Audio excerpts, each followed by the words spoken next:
So you worked hard in the gym to earn some muscle and build some strength, but for some reason you had to stop working out. Here's a timeline of what happens when you stop working out and how fast you lose muscle. Let's get started. Maybe you had to stop working out because you're traveling, or you got injured, or maybe you had a sudden change in your lifestyle which caused you to stop working out. This is what happens within the first 24 hours. You obviously don't lose any muscle or strength. The only changes you will notice within the first 24 hours is acute hormonal changes. You might notice an increase in cortisol, which is a stress hormone, because you put your body under some stress by working out, which is a good thing because you need to rest in order to recover and build yourself back up to be stronger with good quality nutrition and sleep.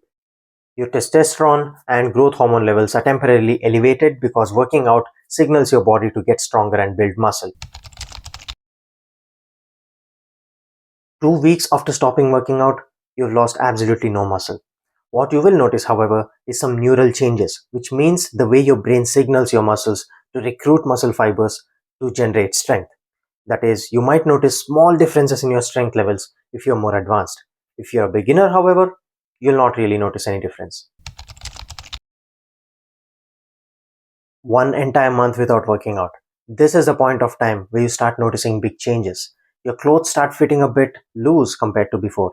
Your muscles aren't as full and round and pumped up as when you worked out regularly.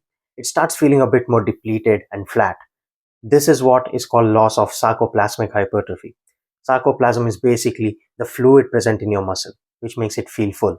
But the good news is you still haven't started losing any of the size of your muscle fibers, which is myofibrillar hypertrophy. This is the point where you'll also start to notice a significant decrease in your strength levels. Let's take it another step further. 3 entire months without working out. This is what happens. You can notice a huge difference in your strength levels, and even the people around you can notice that you've lost a significant amount of muscle. It's not good. There's more pronounced hormonal changes, which means your resting testosterone level might have dropped down a bit. Your body is not as sensitive to insulin, which means it does not utilize carbohydrates as effectively as it did when you were working out. With the loss of muscle, your metabolism has slowed down, which also means you're more prone to gaining fat, and you can't get away with eating as much food. Muscle is metabolically active tissue, and without that, you can't get away with eating as much food. I know that sounds scary, but the good news is muscle loss is reversible. I like to follow the rule of 1/3.